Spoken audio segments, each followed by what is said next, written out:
नेपालमा मंगलबार थप 3,383 जनामा कोरोना संक्रमण पुष्टि, 24 जनाको मृत्यु। उपत्यकामा फेरि एकसाथ निषेधाज्ञा लम्बियो। विद्युत प्राधिकरणको कार्यकारी निर्देशकमा कुलमान घिसिङलाई नियुक्ति गर्न प्रधानमन्त्री देउबाको निर्देशन। हितेन्द्र देव साक्यलाई राजीनामा दिन आग्रह।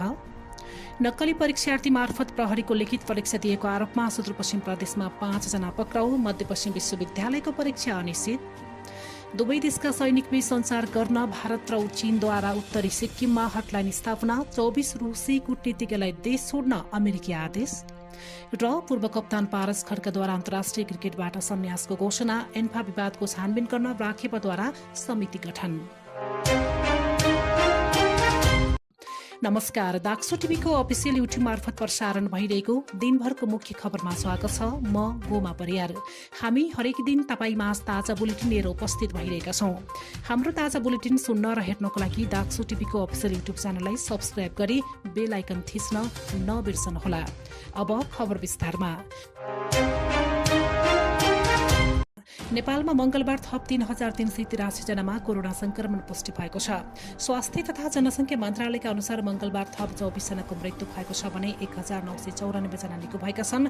हाल नेपालमा संक्रमितको संख्या 7,65,815 पुगेको छ, जसमध्ये 9,922 जनाको मृत्यु भइसकेको छ भने 6,60,116 जना संक्रमण मुक्त भएका छन्। देशभर रहेको सक्रिय संक्रमित मध्ये 29,022 जना होम आइसोलेसनमा रहेका छन् भने 3,037 जना संस्थागत आइसोलेसनमा रहेकोमा 686 जनाको आइसियू र 162 जनाको भेन्टिलेटरमा उपचार भइरहेको छ।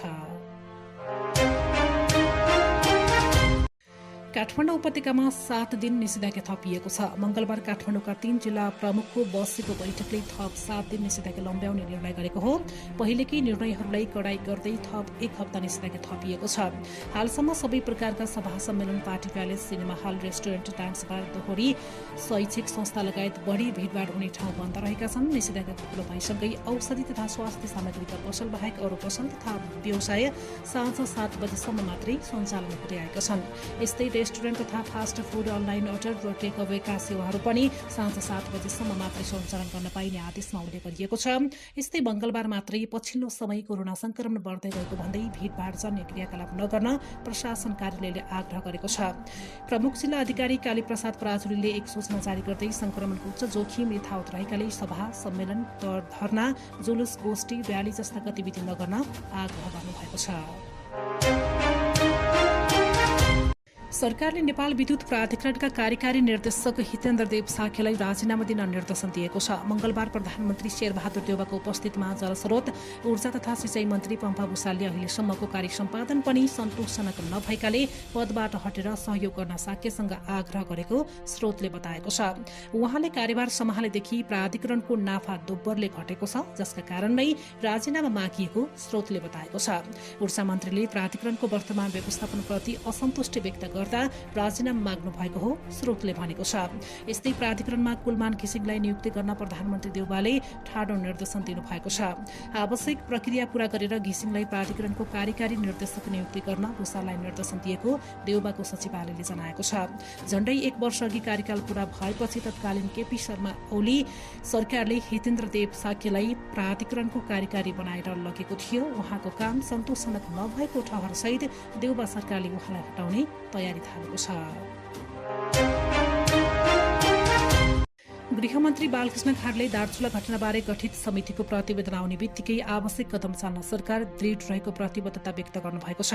प्रतिनिधि सभाको मंगलबारको बैठकमा विभिन्न दलका सांसदहरूले उठाएको प्रश्नको जवाब दिँदै उहाँले सत्य तथ्य बुझ्ने काम भइरहेकाले समितिले दिने प्रतिवेदनमा टेकेर सरकारले उपयुक्त निर्णय गर्ने प्रतिबद्धता जनाउनु भएको हो। यही श्रावण 15 गते महाकाली नदी तर्ने क्रममा तुइबाट खसेर ब्यास 2 का 33 वर्षका जयसिंह धामी बेपत्ता भएका थिए। प्रत्यक्षदर्शीहरूका अनुसार भारतीय सुरक्षा बल एसएसबीले तुइनको लक्ष्य काट्दा धामी महाकालीमा खसेर बेपत्ता भएका हुन्। उक्त घटना विरुद्ध दार्चुला प्रहरीमा उजुलिने परेको छ। घटनाबारे सत्य तथ्य बुझ्न गृह मन्त्रालयबाट सहसचिव जनार्दन गौतमको नेतृत्वमा 5 सदस्यीय छानबिन समिति पनि गठन गरेको छ। निर्वाचन आयोगले 41वटा राजनीतिक दलको दर्ता खारेज गरेको छ। लगातार 3 वर्षसम्म लेखा परीक्षण नबुझाएका दललाई यस राउन्ड 20 गतेदेखि लागू हुने गरी दर्ता खारेज गरिएको जनाइएको छ। खारेज भएका दलको नाम, चिन्ह, झण्डा 1 वर्षसम्म अरू कुनै दलले प्रयोग गर्न नपाउने आयोगले जनाएको छ। ती दल खारेज भएसँगै आयोगमा दल दर्ताको संख्या 95 रहनेछन्। यसअघि आयोगमा 136 दल दर्ता रहेका थिए। सरकारले भूमि सम्बन्धी समस्या समाधान आयोग खारेज गरेको छ। मन्त्री परिषदको बैठकले केपी शर्मा ओली नेतृत्वको सरकारले निहित स्वार्थका लागि प्रक्रिया नपुर्याई आयोग गठन गरेको भन्दै खारेज गर्ने निर्णय गरेको हो। सर्वोच्च अदालतले बैंक तथा वित्तीय संस्था स्वेच्छाले आबद्ध भएकोमा बाहेक सामाजिक सुरक्षा कोषमा आबद्ध हुन दबाव नदिन अन्तरिम आदेश जारी गरेको छ। बैंकका कर्मचारीले दिएको रिटमा सुनवाई गर्दै न्यायाधीश अनिल कुमार सिन्हा, कुमार जुडाल र नहकुल सुवेदीको इजलासले बैंक तथा वित्तीय संस्थालाई सामाजिक सुरक्षा कोषमा आबद्ध गराउने सम्बन्धमा भएका सबै काम कारबाही यथास्थिति राख्न अन्तरिम आदेश दिएको हो। सर्वोच्चले यो रिटलाई 45 दिनभित्र सुनवाईका लागि पेश गर्न पनि आदेश दिएको छ। बीपी कोइराला स्वास्थ्य विज्ञान प्रतिष्ठान धरानको समस्या समाधान गर्न गठित उच्च स्तरीय अध्ययन कार्यदलले तयार पारेको स्थलगत प्रतिवेदन सार्वजनिक भएको छ।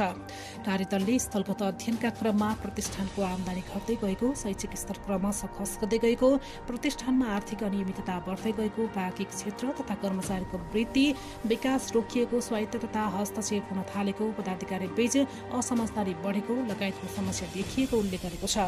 प्रधानमन्त्री एवं मन्त्री परिषद कार्यालयका सचिव डाक्टर वैकुण्ठ अर्यालको संयोजकत्वमा गठन भएको कार्यदलले धरान पुगी आन्दोलनरत समूह पदाधिकारी, विभागीय प्रमुखसँग छलफलपछि श्रावण 5 गते फर्किएको थियो। कार्यदलले प्रतिष्ठानका सरकारवाला पक्षसँग वार्ता गर्ने, अनियमितता भएको भनिएका विषयमा छानबिन तथा अध्ययन गरेपछि कार्यदलले आफ्नो अध्ययन तथा छानबिन प्रतिवेदन सार्वजनिक गरेको हो।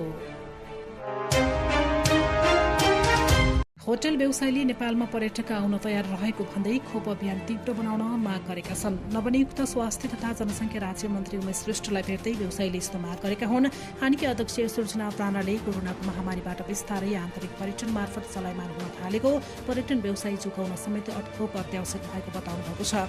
कोरोनाको दोस्रो लहरको कोरोनाबाट अत्यन्तै सङ्कटग्रस्त अवस्थामा पुगेको उहाँले पनि बताउनु भएको छ। अध्यक्ष राणाले विश्वका कतिपय मुलुकहरूमा कोरोना विरुद्धको खोपको मात्रा पूरा गरेका विदेशी नेपाल आउन तत्पर रहेको समेत जानकारी गराउनु भएको छ। होटल व्यवसायले पर्यटन क्षेत्रमा श्रमिक तथा व्यवसायीहरूलाई खोप उपलब्ध गराउन सके पर्यटन आगमनको सम्भावना रहेको पनि बताएका छन्। अब चितवनको भरतपुरबाट भैरवासम्म जहाजमा जान सकिने भएको छ। बुद्ध एयरले क्षेत्रीय विमानस्थलहरूलाई जोड्ने क्रममा भरतपुर भैरवा रूटमा उडान गर्न लागेको छ। कम्पनीका अनुसार 15 अगस्तबाट यो उडान हुने गरी मिति तय भएको छ। शनिबार, बुधबार र शुक्रबार जहाज चल्ने गरी उडान तालिका तय भएको कम्पनीले जनाएको छ। यसअघि बुद्धले पोखरा नेपालगञ्ज रूटमा उडान गरेको थियो। अहिले पूर्व पश्चिम राजमार्ग अन्तर्गत नारायणगढ मोगलिन खण्डमा सडक विस्तारको काम जारी छ। त्यसकारण सडक मार्गमा हुने विभिन्न अवरोधका कारण यात्रा अवरुद्ध हुने यात्रुले अब भरतपुर पुगेर त्यहाँबाट जहाज चढी भैरवा पुग्न सक्ने भएका छन्। सुदूरपश्चिम प्रदेशमा नक्कली परीक्षार्थी मार्फत प्रहरी जवानको लिखित परीक्षा पास गरेको आरोपमा 5 जना पक्राउ परेका छन्। सुदूरपश्चिम प्रदेश प्रहरी तालिम केन्द्र दिपायलमा अन्तर्वार्ताका क्रममा लिखित परीक्षा नक्कली परीक्षार्थी मार्फत दिएको खुलेपछि विभिन्न जिल्लाका 5 जनालाई पक्राउ गरिएको प्रहरीले जनाएको छ। बझाङको तलकोट गाउँपालिका 3 का सुदीप कुमार रोकाया, दुर्गाथली गाउँपालिका 5 का दिपेन्द्र जप्रेल, कैलालीको धनगढी उपमहानगरपालिका 16 का सुन्दर चौधरी, कैलाली गाउँपालिका 7 का राम नरेश चौधरी र कञ्चनपुरको कृष्णपुर नगरपालिका 4 का नरेन्द्र धामी पक्राउ परेको प्रदेश प्रहरी तालिम केन्द्रका प्रमुख प्रहरी वरिष्ठ उपरीक्षक एसएसपी मुकेश कुमार सिंहले जानकारी दिनुभएको छ। उनीहरू 5 जनालाई जिल्ला प्रहरी कार्यालय डोटीले पक्राउ गरेर अनुसन्धान गरिरहेको उहाँको भनाइ छ। मध्यपश्चिम विश्वविद्यालय अन्तर्गतका केन्द्रीय क्याम्पसका प्राध्यापक तथा विद्यार्थी संगठनको जारी आन्दोलनका कारण परीक्षा अनिश्चित बनेको छ। विवाद समाधान नहुँदा एक साताका लागि श्रावण 11 गते स्थगित गरिएको परीक्षाका कार्यक्रम पुनः एक साता सारिएको छ। मध्यपश्चिम विश्वविद्यालय परीक्षा व्यवस्थापन कार्यालयले सूचना जारी गर्दै पूर्व निर्धारित परीक्षाका कार्यक्रम असामान्य परिस्थितिका कारण पुनः एक साताका लागि स्थगित गरिएको जनाइएको छ। त्यस्तै प्राध्यापकहरूले इन्जिनियरिङ क्याम्पस र स्कुलका उपप्राध्यापक बर्खास्त ऐन नियम विपरीत भएको भन्दै उक्त निर्णय सच्याउनु पर्ने लगायत माग राखेका छन्। विश्वविद्यालयले परीक्षा समय अगावै विद्यार्थीलाई प्रश्नपत्र सार्वजनिक गरेको अभियोगमा कानून संकायका उपप्राध्यापक सुजन पन्त र आफूपछि नम्बर दिएको भन्दै इन्जिनियरिङ संकायका उपप्राध्यापक विश्वनाथ यादवलाई बर्खास्त गरेको थियो।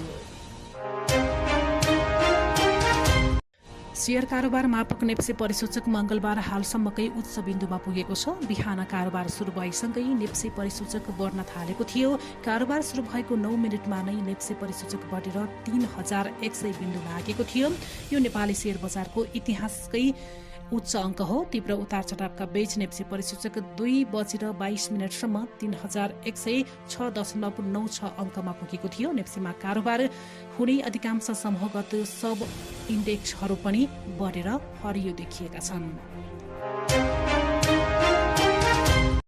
अब विदेशका खबर। भारत र चीनले दुई देशका सैनिक बीच सञ्चार गर्न सिक्किमको सीमावर्ती क्षेत्रमा हटलाइन स्थापना गरेका छन्। उत्तरी सिक्किमको कोङ्गा लामा रहेका भारतीय सैनिक र तिब्बतको खाम्बा चोङमा रहेका जनमुक्ति सेनाबीच पूरा गर्न हटलाइन सेवा सुरु गरिएको भारतीय सञ्चार माध्यमले जनाएका छन्।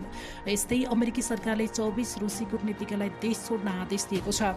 उनीहरूको प्रवेशाज्ञा सेप्टेम्बर 3 सम्ममा सकिने भएकाले उनीहरूलाई सो समयसम्म अमेरिका छोडिसक्न भनिएको छ। अमेरिकामा रहेको रुसी दूतावासले सो कुरा जानकारी दिएको छ। अमेरिकाका लागि रुसी राजदूत एन्टोनी एन्टोनोभले भन्नुभएको छ, हामीलाई आगामी सेप्टेम्बर 3 तारिक अगावै ती कूटनीतिज्ञ अमेरिका छोड्नु भनेर अमेरिकाले 24 जनाको सूची पठाएको छ। ती रुसी कूटनीतिज्ञले निर्धारित समयमा अमेरिका छोड्ने जानकारी राजदूत एन्टोनीले दिनुभएको छ। उहाँका अनुसार हाल अमेरिकाले प्रवेशाज्ञामा निकै नै कडाई गरेकाले ती 24 जनाको स्थानमा तत्कालै अरू कूटनीतिज्ञ अमेरिका नआउने जानकारी पनि दिनुभएको छ। अब खेल खबर।